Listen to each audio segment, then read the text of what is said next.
The second-ranked opponent for the Concord Mountain Lions over the first 9 games of the season, the Fairmont State Fighting Falcons, come calling to the Carter Center. Coach Todd May, your team coming off a tough loss at Frostburg State, had one of your best offensive games on Wednesday night in terms of shooting. Craig Gilbert's playing phenomenal right now. Another double-double for him. Corey Boston, double figures, so was Colin Tolbert. What did you see from your team there that you can take away from Wednesday night on the positive side? Yeah, offensively, like I said, we turned it over a little bit in the first half. Allowed them to get some easy buckets. But second half, I thought we calmed down and we're much better. And like I said, we put up 82. It should be on most nights enough to win, but defensively, we just weren't where we need to be. But yeah, Craig is really coming along here. He's getting more comfortable in his role. And like I said, I thought, the last couple games he's had back-to-back double-doubles, so really, really happy with his progress. What's kind of changed for him? Is things starting to slow down for him, or what's been his adjustment from the high school to the college game? Well, I think it's obviously, like you said, it's a big difference from going from high school to college, but we primarily had him working at the 5 position, and due to some injuries and some things there, we slid him over to the 4. So I think it's just him getting more comfortable, understanding where he's getting his shots and his opportunities from at that position, as to when you're playing inside and posting up and doing different things with you do with our offense. So he's just getting a lot more comfortable playing that 4 spot, and like I said, every game he seems to take a bigger step and get better and better. Third game back for Corey Boston in the lineup. How dynamic does he make this roster whenever you can put him at the 1, play Collins at 2, or vice versa? Yeah, those guys play really well together, Colin and CB. He had a little bit, like I said, he had 4 turnovers there in the first half. I'm not sure what the deal was there Wednesday night, but he's getting back in the flow there, and like I said, still hasn't quite found his shot from what he was doing before he got his injury. But we're confident coming back home. Hopefully he can find it for sure.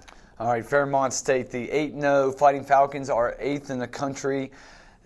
Coach Kenning's had a lot of good teams at Fairmont. To me, this may be his best team. They have 5 different guys, maybe even a 6th guy that can beat you, trying to get the ball in the bucket. They play up-tempo. They share the ball. A lot of things offensively they do well. How do you guys slow them down? Yeah, I was just looking at the stats there before we came down. I mean, they're averaging 93 a game. I think they average around 18 assists per game. They don't turn it over. I think they're somewhere around 9 or 10 turnovers per game. But they turn their opponents over. I think their opponents are averaging around 15 or 16 a game. So it's going to be a big challenge for us. We've got to try to, they're really, really deep. They go about 10 guys. So anybody can beat you on a given night. We've got to be really, really good defensively, and we've got to make sure we value the basketball and not throw it to them, and make sure we throw it to the guys wearing white or gray, whatever we decide on Saturday there, or Sunday, sorry. I wanted to focus on David Jolender. He's a senior. He's playing, I think, at a really high level right now, probably one of the top 3-4 guys in the conference. Last year, it really turned in almost to a 1-on-1 game between he and Colin here at the Carter Center. How do you slow him down? Yeah, I mean, he's very versatile offensively. He can take you off the bounce. He can shoot it.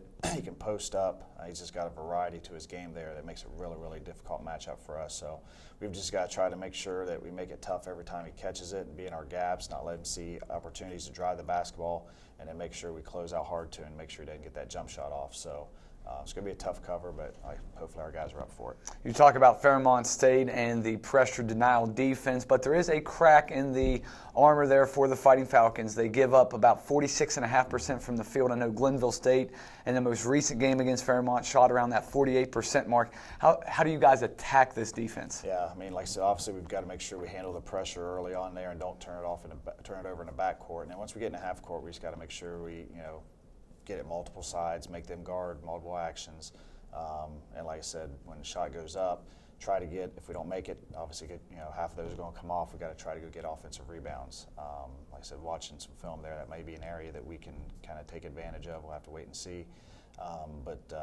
Yeah, there's not a lot of cracks, but like I said, they do give up a high percentage there, so we've got to make sure we maximize our possessions each time down.